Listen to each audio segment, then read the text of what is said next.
So first of all, if you are unable to hoard and buy ivermectin, don't feel bad. I think you're smart because this drug is not going to do anything for COVID. Relying on ivermectin for crushing the pandemic. They have relied on vaccination, they have relied on masks, and they have relied on social distancing. Pak, sudah kita buktiin, bagus. And it works. It works. Hajar aja. Saya bilang tadi sama Pak Erik, udah kirim aja Rick yang ringan-ringan, nggak pernah ada korbannya gara-gara itu.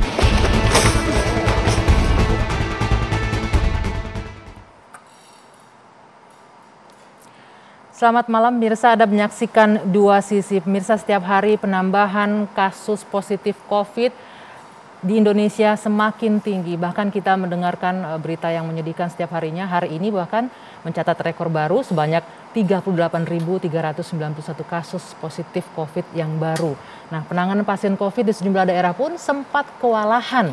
Mulai dari kehabisan suplai oksigen, kemudian sulitnya mendapatkan obat-obatan dan juga vitamin. Kondisi ini kemudian juga diperparah dengan banyaknya disinformasi di masyarakat. Seperti viralnya resep dokter yang kemudian menyebar luas keluar. Dan kemudian juga penggunaan sejumlah merek obat yang efektivitasnya juga belum bisa dibuktikan. Hingga sempat viral minuman yang kemudian akhirnya diburu oleh banyak masyarakat.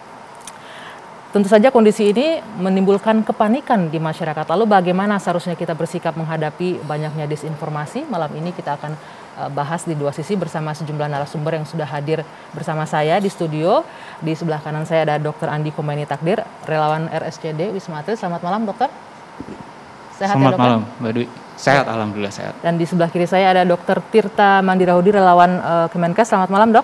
Ya, selamat malam. Kemudian bergabung juga secara virtual ada Profesor Yahdiana Harahap, Guru Besar Fakultas Farmasi Universitas Indonesia. Selamat malam, Prof. Selamat malam. Ya, dan juga bergabung Bung Arya Sinulinga, Staf Sus Menteri BUMN. Selamat malam, Bung Arya. Selamat malam, Mbak. Baik, semuanya sehat ya, alhamdulillah ya. Sebelum kita mulai diskusi kita malam hari ini, saya ingin menampilkan tayangan berikut ini terlebih dahulu.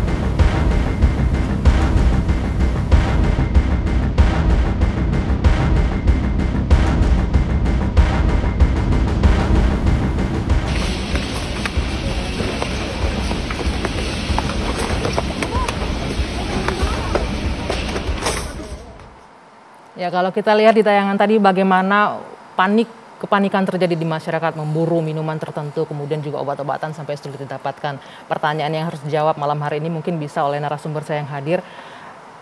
Saya mau ke Profesor Yahdiana terlebih dahulu. Prof, ini video Anda menjelaskan soal ivermectin juga sempat viral di mana-mana ya, Prof ya. Sesungguhnya sejauh apa sih manfaat atau penggunaan ivermectin ini efektif nggak untuk penanganan COVID, Prof? Ya, terima kasih. Sama-sama saya atas undangan. Ya, kemarin viral tentang ivermectin. Ivermectin itu adalah sebagai antiparasit ya. Nah, sekarang ini kan akan uji terhadap ivermectin kira-kira 2 sudah keluar. Uji klinik.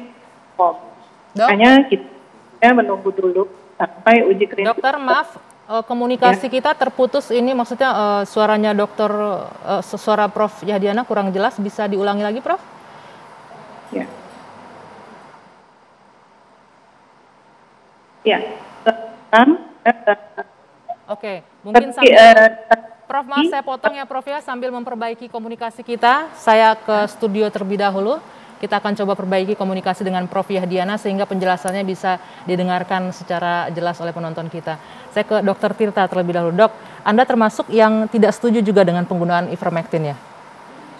Boleh tahu penjelasan kalau Anda mengapa?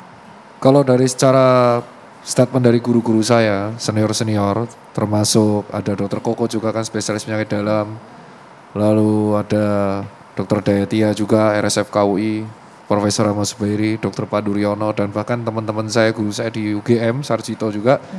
Jadi penggunaan ivermectin itu izin yang dikeluarkan adalah izin uji klinis. Uji klinis itu it means pemberiannya adalah satu menggunakan resep dokter, diberikan kepada pasien yang memang jelas itu COVID dan memang itu dalam bentuk penelitian. Dan dari jurnal-jurnal terkini yang memang sudah di-share salah satu oleh kawan saya, Dr. Adam Prabata dan Dr. Koko udah share berkali-kali itu di Twitter, memang dijelaskan berkali-kali itu adalah obat cacing yang memang diduga bisa menghalangi aktivitas virus, tetapi harus penelitian lebih lanjut. Nah untuk penggunaannya kan itu obatnya merah ya, obat merah itu adalah obat yang dia dicap lumayan keras impact-nya kepada tubuh sehingga pemberiannya harus resep dokter. Jadi kalau disebut sebagai obat COVID, kemarin WHO sampai klarifikasi bahwa sudah tidak merekomendasikan ivermectin sebagai obat untuk diberikan pada pasien COVID. Bahkan India juga sudah tidak rekomen. Makanya kan yang kita harap di Indonesia ini adalah kita berpegang sama pendapat ahli. Awal mula perdebatan ini sangat panjang karena sebenarnya dari 2-3 minggu yang lalu Kepala BPOM sempat mengeluarkan statement tidak, tapi akhirnya izin keluar uji klinis. Nah sampai akhirnya kemarin Dr. Fahim yang dari Amerika Serikat menimpali juga bahwa ivermectin tidak direkomendasi. Dan itu memang benar, jadi hanya sebatas uji klinis, pemberiannya harus resep dokter dan harusnya tidak dibeli oleh warga. Jadi ini kayak obat warung jadinya. Gitu. Kalau dari saya. Diana sudah bisa bergabung bersama kami kembali? Belum ya. Nah tapi permasalahannya Dokter Tirta, kita sempat mendengarkan udah pernyataan sudah jelas tuh Menteri BUMN sudah akan siap memproduksi dengan masif ivermectin, bahkan Menko Marifest juga sudah menyiapkan segala sesuatunya. Nah, sudah bergabung juga di sini staf sus Menteri BUMN, Bung Arya. Tanggapannya gimana nih Bung Arya bahwa ini masih tahap uji klinis belum bisa dipastikan untuk digunakan? Ya, seperti sudah disampaikan, Pak Eri juga sampaikan bahwa ini adalah obat terapi COVID. Ya, tapi sebelum itu saya mau teruskan dulu nih. Pak Erik ini sejak awal corona ini ada, beliau ikhtiar untuk membantu penanganan COVID. Kalau kita lihat sejarah dari perjalanan kita COVID ini, itu juga Avigan, itu yang bawa juga Pak Erik. Ya, Avigan itu pertama-tama yang bawa Pak Erik juga. Jadi beliau mencari kemana sampai dapat Avigan. Kemudian beliau juga bekerja untuk mencari yang namanya alat PCR. Beliau juga mencari vaksin kemana-mana. Karena memang pegawai Pak Jokowi. Nah, kemudian sekarang ada ivermectin. Ini adalah bagian dari ikhtiar yang harus dikerjakan oleh Pak Erik gitu, melihat bahwa penanganan corona ditangani. Tapi beliau tetap melalui prosedur yang tetap, yang sudah ditetapkan. Beliau ke BPOM, beliau minta untuk diuji klinis dan sebagainya gitu ya. Dan BPOM juga mengatakan bahwa ini kalau penggunaannya untuk corona harus sesuai dengan resep dokter. Dan itu nggak kita pungkiri. Tetap berasumsi dulu dan kemarin keluar lagi dari BPOM mengatakan melakukan uji klinis. Nah, ini yang kita dibawakan oleh Pak Erik. Jadi nggak ada sesuatu yang di luar itu sebenarnya yang kita lakukan. Nah, kenapa juga dibawa itu? Karena memang banyak negara memanfaatkan itu gitu. Di Amerika itu di perdebatan. Di mana-mana jadi perdebatan. Jadi, tapi tetap ada yang pakai juga. Slovakia mengeluarkan EUA, Emergency Use Authorization untuk itu. Jadi ada sebuah negara juga yang melakukan itu gitu. India juga melakukan itu. Di negara dia kan India ini kan federal. Secara pusat mengatakan, secara negara dia mengatakan tidak. Tapi negara-negara bagian itu memakai. Jadi banyak ini jadi faktor banyak perdebatan Pak. Tapi bagi kita semua lihat prosedural saja diserahkan kepada BPOM. Nanti BPOM yang memutuskannya. Kita kan ikut aja.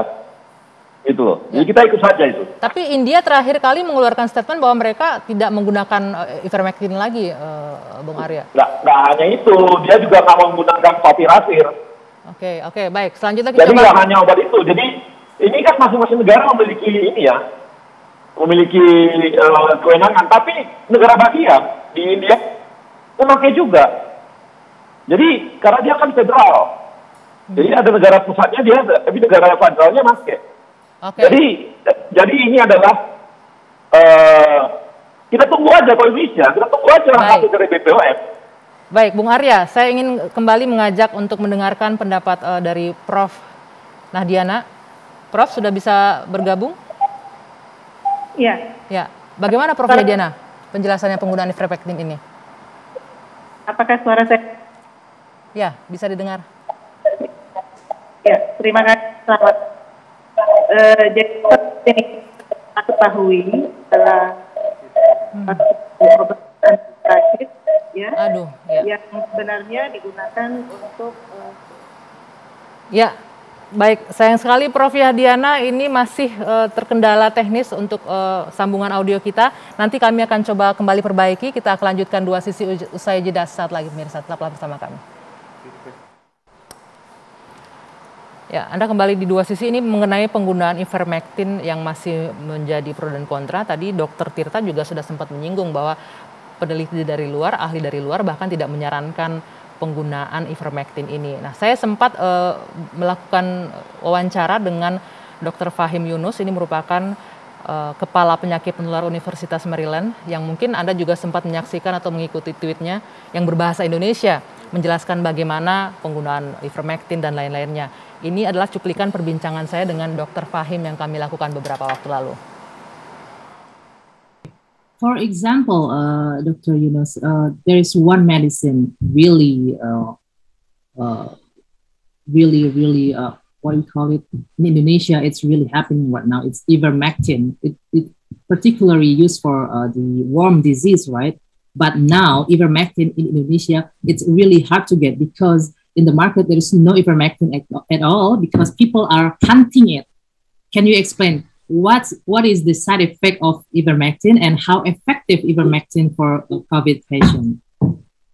Sure. So first of all, if you are unable to hoard and buy ivermectin, don't feel bad. I think you're smart because this drug is not going to do anything for COVID. Once again, I don't do it. I don't say it. You can look up WHO's website. You can look at FDA, multiple studies. Yes, there are some small studies that show that there may be some benefit. But when you look at it as a composite, when you look at the big picture, this drug has not been shown to be of benefit. We have not used it, ivermectin, on our patients here in USA.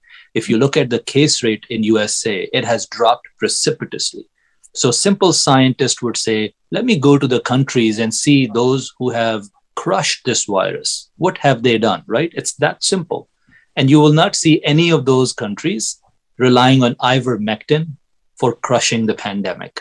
They have relied on vaccination, they have relied on masks, and they have relied on social distancing. That's what works. As far as, so number one, I don't think that the drug works for COVID. Anything that you put in your system, depending upon host factors, can cause side effects. It can cause rashes, it can cause diarrheas, it can cause allergic reactions. In severe cases, it can harm your internal organs like kidneys and liver. So you have to, and then you don't know what other drugs you're taking. There may be interactions between those medications. So be very careful with taking unnecessary medications or self-medicating yourself. But the problem, doctor, again, we are not trying to put it as false thing or true or bad or not, but we just want to give the right information to the people, to enlighten people. But the thing is, in Indonesia, there's claims that ivermectin is very effective for COVID. And some of the, we can say, prominent person in Indonesia even say that this is really useful. I already used this for several months and it cleared the COVID virus. Yeah, so multiple questions there. Number one, I think everyone has good intentions. I don't doubt anyone's intentions. People are probably saying what they're saying based on good intentions. but they first of all need to understand, do they have the credentials to make that claim? Okay. If I sit here and talk to you about computer science, you should not listen to me because I'm not an expert on computer science. And similarly, with all due respect, people who don't have infectious disease expertise should not be making these claims because that's not their expertise, number one. And number two, understand that COVID is a self-limiting disease in more than 90% of the people. That's very important to remember. In more than 90% of the people, COVID will get better by itself within 2 to 3 weeks. Now, those 90% of the people, if they start eating watermelons, they may come and say, well, I ate watermelons and therefore watermelons work. But science doesn't work that way. That's simply a correlation. It's not a causation. So some people may have taken ivermectin and gotten better just by chance because they were within that 90%, but they're now attributing their cure to ivermectin. It does not work that way.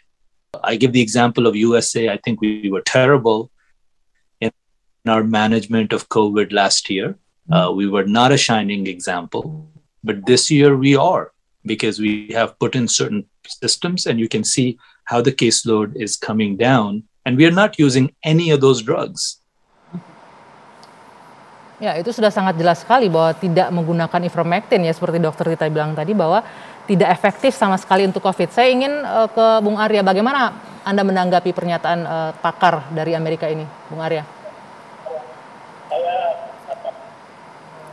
Laporan dari WHO kemarin keluar 6 Juli bahwa dari mortality laporannya di komparasi nih yang di meja saya, dari 1.000 orang yang standar care 70 orang yang meninggal.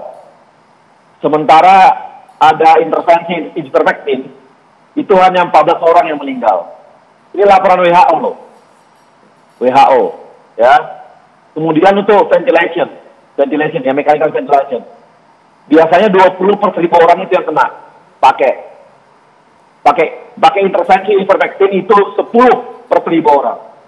Tapi WHO bilang ini masih butuh lebih banyak lagi yang harus diuji. Makanya dia bilang bahwa WHO tetap menyarankan uji klinis. Ya, ini WHO loh yang udah bikin. Jadi saya nggak mau per orang-orang. Nanti dokter ini, karena kalau dibilang itu Maryland, ada juga namanya Profesor Uti ya. Itu juga orang FSCC yang sangat kuat gitu. H-indeksnya itu sampai 69 lebih. Itu ukuran orang pakai namanya publikasi. Bisa dilihat juga lah orang Indonesia itu berapanya publikasinya tinggi di internasional. Dia menyarankan ivermectin. Mungkin kalau Pak Hem ditarungkan sama Muti pasti berbeda juga.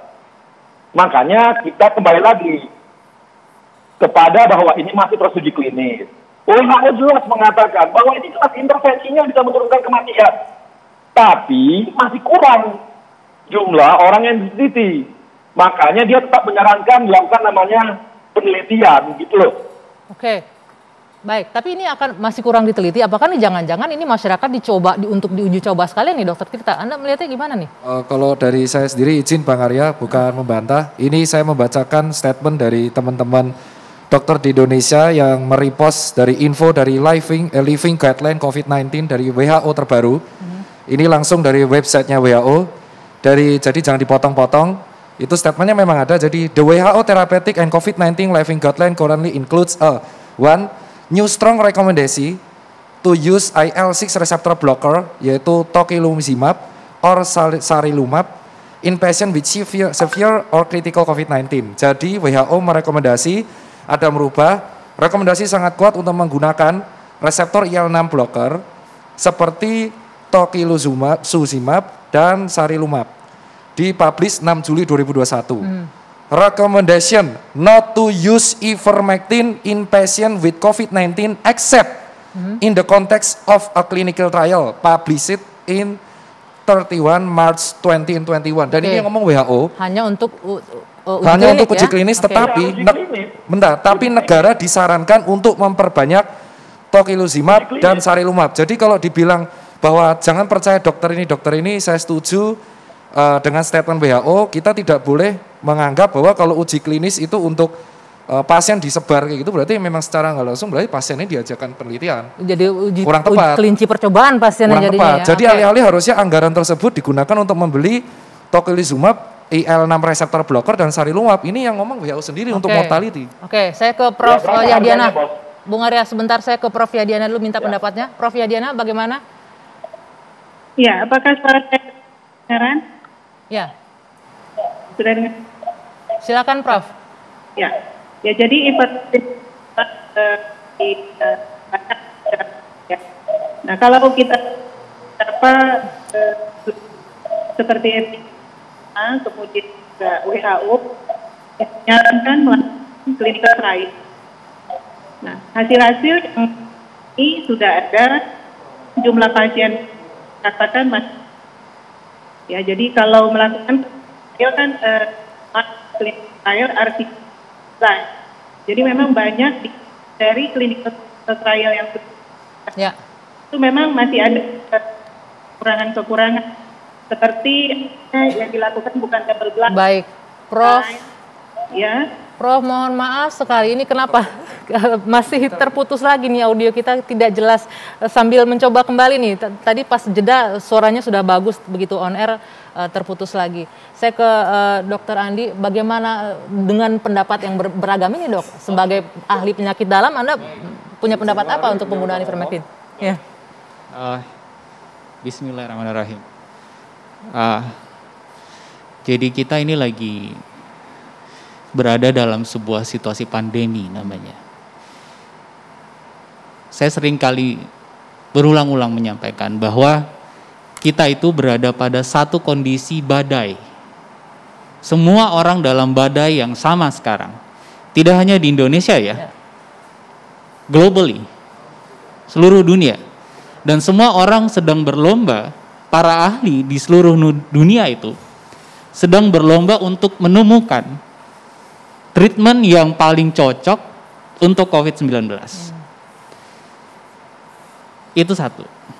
Yang kedua, Mbak. Ini saya lebih tidak mencari siapa yang salah dan siapa yang betul dalam konteks ivermectin dan obat-obatan yang lain.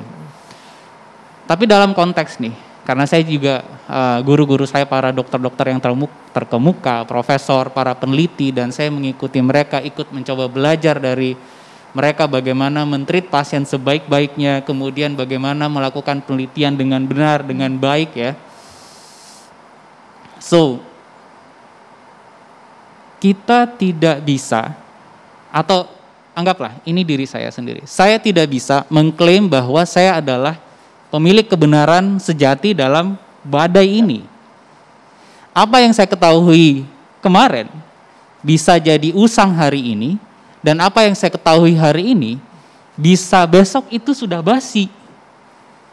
Jadi tolong para ahli, poinnya yang ingin disampaikan, Dr. Andi, lebih rendah diri, bukan rendah diri, rendah hati, ya, untuk membuka kesempatan terhadap hal-hal yang baru yang mungkin begitu besok kita ini membuka mata ada lagi informasi yang baru.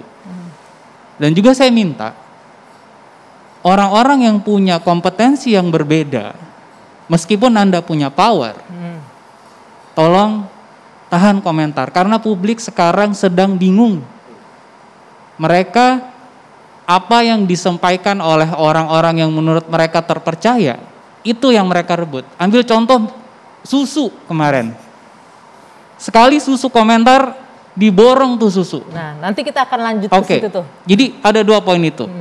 We're in the pandemic, ya. Tidak hanya virus, tapi juga infodemic. Informasi datang dari mana-mana. Jadi harus ada filter yang kuat dari masyarakat dan para ahli rendah hati untuk membuka informasi, membuka diri terhadap informasi yang mungkin akan datang, hours ya, dari belahan dunia manapun, dan mereka yang tidak ahli dalam bidang medis, please tunggu hasilnya, bukan tidak usah berkomentar, boleh, tunggu hasil yang valid, yang akurat, agar semua orang bisa selamat melalui pandemi ini. Baik, nanti kita akan lanjutkan lagi nih soal orang-orang yang tidak pada bidangnya, cuman punya power. Kita akan juga dengarkan nanti pernyataan itu. Usai jeda, Dua Sisi akan kembali sesaat lagi. Ya. Anda kembali lagi di Dua Sisi. Saya akan mencoba kembali untuk berkomunikasi dengan Prof. Yahdiana. Sudah tersambung bersama kami, Prof? Ya, Prof. Yahdiana, mungkin bisa kita mendengarkan pendapat Anda mengenai penggunaan ivermectin untuk COVID ini, Prof.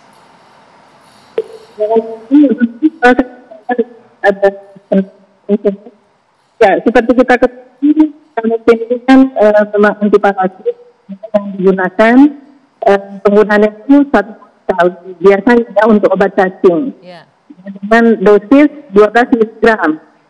Hitung-hitung kan ada dosisnya itu 200 mikrogram per kilogram berat. Dan itu diberikan 1 sampai 2 kali. Mohon maaf, apakah suara Ya. Sayang sekali ini terputus kembali audionya. Ya, oke, sambil coba nanti kita perbaiki kembali. Saya ingin tadi Dokter Andi menyebutkan harusnya orang-orang yang punya power bisa menahan komentarnya juga ya untuk lebih kredibel di bidangnya masing-masing. Nah, saya ingin memutarkan ini Menko Marifest juga berbicara soal penggunaan ivermectin. Kita akan dengarkan bersama-sama tayangan yang berikut ini. Nah, tadi dengarkan yang pernyataannya dokter. Kirim aja yang ringan-ringan, nggak akan ada tadi korbannya begitu ya, dicoba aja. Gimana tanggapan Anda mendengarkan ini, Dokter Andi? Baik, ini lagi-lagi perlu kebijaksanaan barangkali merespon situasi dan kondisi dan juga pernyataan-pernyataan ini. Mari saya berikan sampel karena saya sendiri merawat pasien ya, Mbak. Saya mungkin berhitung mulai dari tahun lalu sampai hari ini ada sekitar 22.000 pasien COVID yang pernah saya tangani, 22.000. Yeah. Tak satu pun dari mereka saya berikan ivermectin. Ya. Dan 99,99% dari pasien itu pulih. Tanpa ivermectin. With ivermectin. Not without ivermectin. Tidak menggunakan itu. Anggaplah itu sebagai sampel. Mendengar informasi ivermectin membantu, ada kemungkinan membantu, saya tentu senang. Kami para klinisi di lapangan tentu senang, karena yang 0,1% tadi mungkin saja akan terbantu. Mungkin saja. Lagi-lagi konteksnya uji klinis. Jadi seperti yang saya bilang tadi, kita tidak bisa menutup diri terhadap kemungkinan-kemungkinan baru. Oke, ya. Ya, ivermectin, lakukanlah uji klinisnya. Turuti panduan uji klinis yang benar itu seperti apa. Tahapannya itu sudah ada.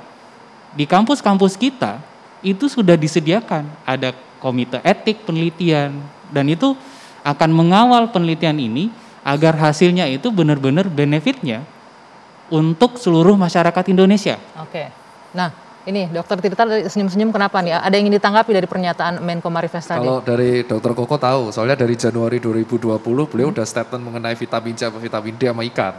Jadi emang sudah yakin. Jadi kalau dari saya sendiri sih, kita tuh kayak nggak kapok ya sama kejadian yang lalu.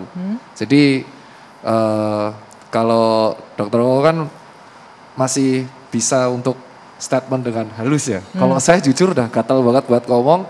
Kita nggak kapok mengenai hidrokloroquine, kita nggak kapok mengenai kalung anti corona, Jinos dicabut dari Bali dan sekarang ivermectin. Alasannya sama karena ini penemuan brand lokal baru. Marilah kita uji klinis. Jadi kita tuh terlalu terburu-buru menghadapi sesuatu bahkan lupa pencegahan COVID-19 itu bukan hanya kepada kuratif, tapi preventif. Mau sampai kapan kita kuratif? Nunggu orang datang ke vaskes, sementara nakes itu adalah garda terakhir. Alih-alih kita fokus kepada kuratif, kita tuh udah jelas. Menkes kemarin statement bahwa zonasi sekarang diubah menjadi berdasarkan tracing. Ayo kita fokusin tracingnya, perbaiki tracingnya, kawal COVID, lapor COVID, dah usul soal itu. Ayo kita perbaiki vaskesnya biar imbang. Ayo kita perbaiki juga mengenai vaksinasi, oke vaksinasi massal, tapi jangan sampai antrian. Sejauh ini yang paling bagus dari semua kota cuma Jakarta. Kenapa yang lain enggak? Padahal Jakarta tuh dicap sudah paling yang dari negara lain udah nganggapnya udah lumayan ya so-so aja. Tapi kita selalu fokus setelah Jinos dicabut dari Bali loh, karena false positifnya, false negatifnya banyak. Masih ada ivermectin. Oke, kita. Tapi mungkin kan ini niat baiknya tadi untuk yang 0,1%-nya kata dokter. Niat baik boleh, niat baik boleh. Tetapi kan logikanya seperti ini. Secara kita ya maaf ya, saya junior, tapi Saya aja kalau penelitian ditolak 8 kali dulu, 8 bulan tuh komite etik per bulan. Oke. Harapannya kalau memang belum, ini kuratif loh, kalau memang belum terbukti secara klinis, oke kita order, kita klinis. Yang handle siapa? FK-nya, UI kah, UGM kah, UNER kah, kita kawal. Kalau ternyata bagus, bagus dong. Nah ini uji klinis kan belum. Tapi sudah digenjot produksinya untuk Genjot bulan ini dan bulan produksi. depan. Nah nanti kalau ternyata jadinya kayak Jinos gimana? Oke. Siapa yang tanggung jawab? Bung di Bali Arya, kemarin? silakan ditanggapi Bung Arya, jangan buru-buru, selesaikan dulu uji klinisnya, baru kita produksi kalau memang sudah ada hasil uji klinisnya. Gini ya, saya nggak mau dibilang bahwa ini obat cacing. Jadi itu remdesivir itu Ebola loh. Ada yang pernah hitung nggak akibatnya nanti kalau dimakan banyak? Itu obat Ebola. Yang satu Ebola, satu cacing. Jadi jangan dibandingin seperti itu. Jangan bandingin seperti itu ya. Jadi seakan-akan kalau cacing, obat cacing kayaknya jelek gitu. Ebola itu gimana? Tapi kan diambil juga sebagai ikhtiar gitu. Dipakai, diuji klinis. Chloroquine itu sempat, itu untuk malaria ya, itu sempat diambil. Walaupun terakhir diputus enggak. Gitu. Tapi artinya, seluruh dunia ini mencoba untuk mencari solusi. Semua orang mencari solusi untuk corona. Karena sampai hari ini belum dapat obatnya langsung, belum dapat. Belum ada satupun obat corona sampai hari ini. Ya, tadi saya agak meluruskan, ivermectin itu bukan buatan lokal, Dr. Tirta, itu butuh dari luar itu. Dan penelitian di India, di Inggris, di Amerika, di Slovakia dan sebagainya gitu. Ya, jadi ini kita tunggu aja uji klinisnya, jangan terlalu heboh. Dari saya juga mengkritisi teman-teman di dua sisi. Jangan karena Sahem dia jadi selebriti di Indonesia, ini seakan-akan dia ahli lah segala.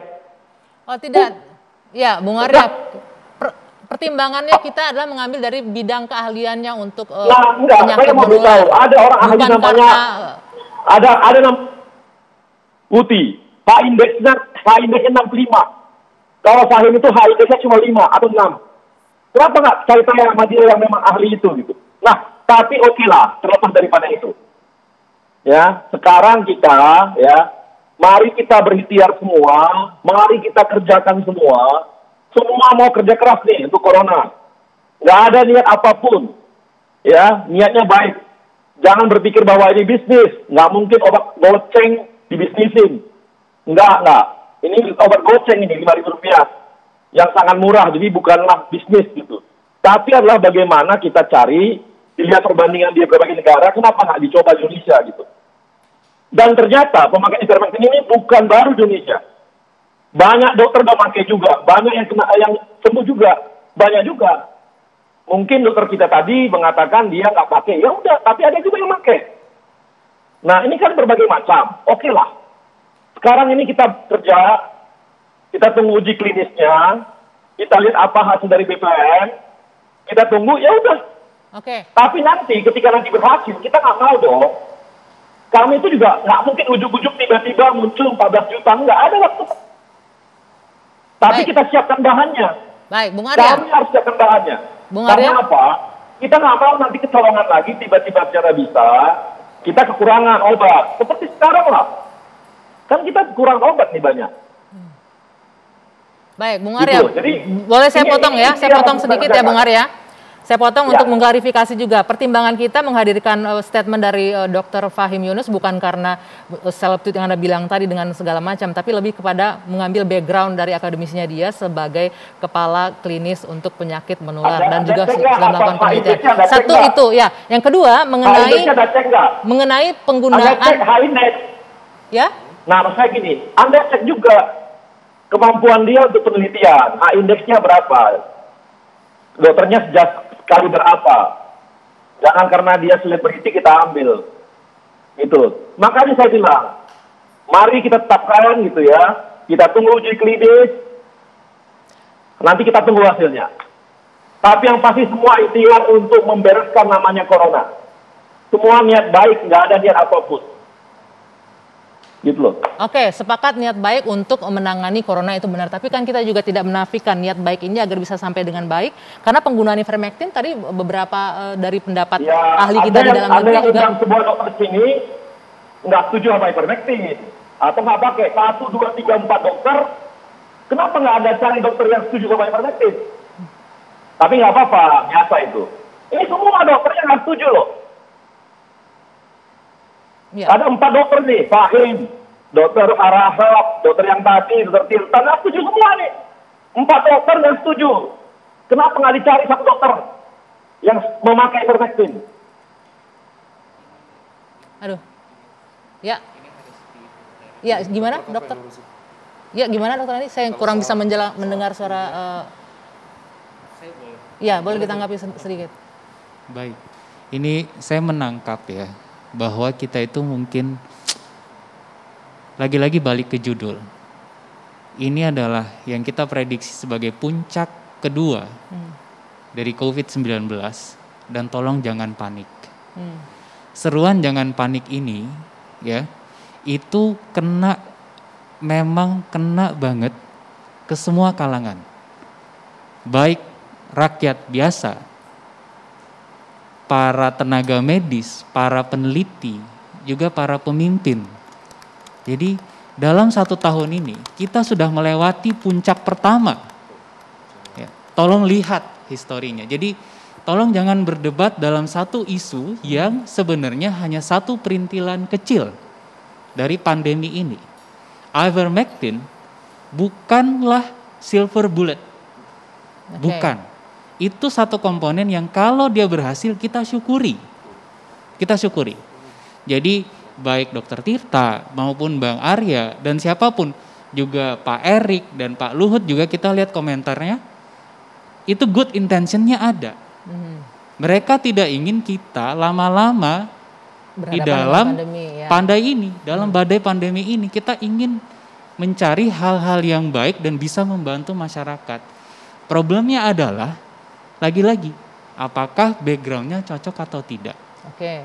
Dan apakah di sisi lain kita juga harus siap, bahkan saya sendiri Bang Arya, saya sendiri harus siap bahwa apa yang saya ketahui hari ini, itu besok basi. Saya harus siap. Ya, dan saya harus, kalau salah saya harus siap minta maaf. Ini saya melihat ke diri saya sendiri ya. Jadi ivermectin tolong itu hanyalah satu perintilan kecil dari pandemi ini. Kalau yang melakukan uji klinis, maju silahkan. Sama juga dengan riset-riset lain yang juga diajukan oleh para pakar di Indonesia. Kita tidak boleh kerdil di hadapan pakar asing ya. Orang-orang Indonesia tuh pakarnya banyak. Dan para pakar ini bisa sangat berbeda pendapatnya. Pendapatnya bisa berbeda begitu tajam, tapi tidak jadi alasan untuk bermusuhan. Oke?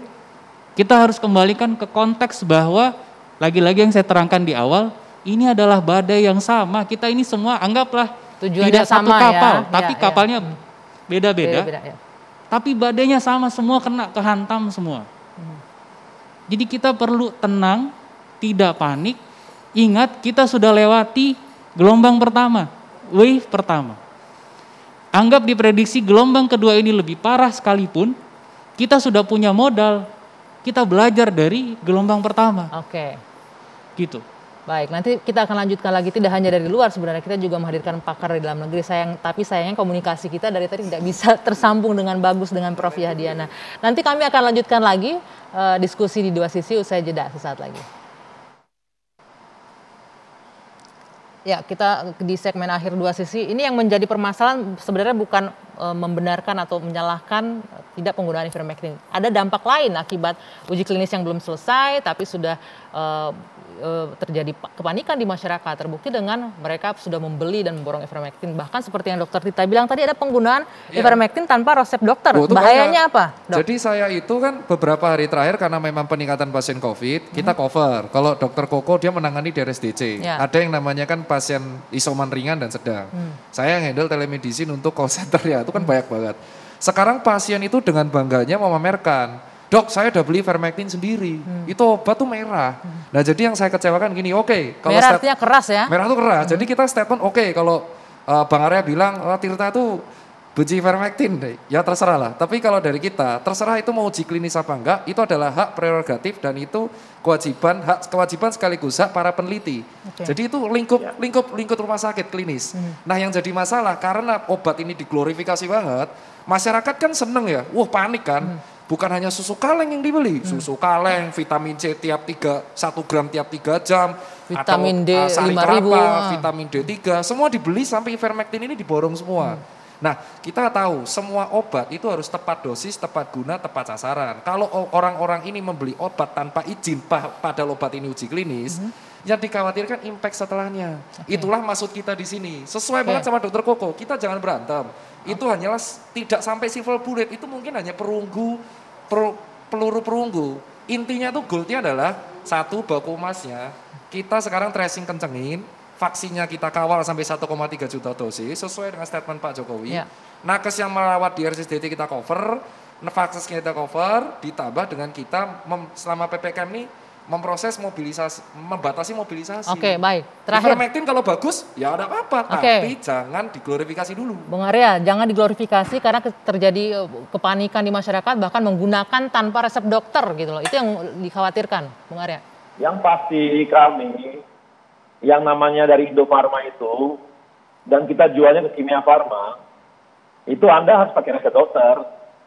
Sudah jelas itu.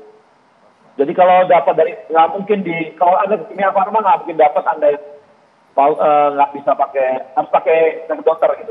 Kita pakai kok jawab bahwa itu memang namanya obat corona yang harus dari resep dokter. Jangan dibeli di luar gitu. Saya kalau ditanya orang, kok naik bang harga ivermectin?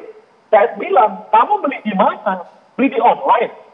Itu salah besar. Nah, masalahnya gitu bang, semua akses itu kan sangat gampang sekarang secara online, tidak harus di apotik resmi, bahkan terjadi transaksi di online itu yang dikhawatirkan oleh dokter Tirta tadi. Penggunaan yang di luar kontrol dokter. Kalau penggunaan itu obat yang di luar itu juga akan banyak, tidak hanya satu. Jangan nanti cuma satu obat ini. Orang juga nyari antigen di lapangan juga bisa dikejar. Remdesivir juga bisa dikejar. Nggak hanya ivermectin. Padahal semua obat ini adalah obat yang keras. Yang harus pakai resep dokter. Jadi semua begitu. Tapi toh didapat juga di lapangan. Kalau itu kan soal pengawasan. Itu kalau soal pengawasan kita bukan wewenang kita gitu ya. Bukan wewenang kita. Itu lain lah. Gitu. Tapi yang pasti kalau mau pakai ivermectin, itu harus pakai resep dokter. Oke. Dan satu hal, lagi, saya sepakat dengan dokter apa? Dokter apa? Koko. Dokter Andi. Dokter Andi. Dokter Saya Koko. sepakat banget. Jangan kita terjebak pada perdebatan ivermectin ini. Ya, ini yang membuat kita akhirnya jadi sibuk urusan ini, padahal ada yang lain yang lebih besar. Baik, kami tangkap poinnya. Baik, terima kasih. Karena gini, karena bagi kita, kami juga, Avigan pun dulu kami yang menawarkannya. Ya, Pak Erick Thohir yang menawarkan itu. Artinya, selalu diomongkan kok. Gitu, ya, tapi kita fokuslah banyak hal yang harus kita kerjakan. Vaksin, saya juga sekarang ini lagi vaksinasi orang nih. Tiap hari hampir 8.000-9.000 tiap hari. Karena itu harus kita kerjakan. Udah kita fokus kerjasama. Mari kita serang ini corona, karena sekarang ini cuma kita melawan dan jangan panik. Baik, terima kasih Bung Arya. Sayang sekali waktu kita terbatas. Sekali lagi kita mengapresiasi apapun usaha yang dilakukan untuk bisa mengakhiri pandemi ini. Namun akan lebih bijak dan lebih baik jika benar-benar memperhatikan keselamatan masyarakat banyak begitu ya. Dua sisi saya akhiri, terima kasih Dr. Andi, Dr. Tirta, Bung Arya Sinulinga dan juga Profesor Yahdiana di awal tadi. Sampai jumpa lagi pekan depan, selamat malam.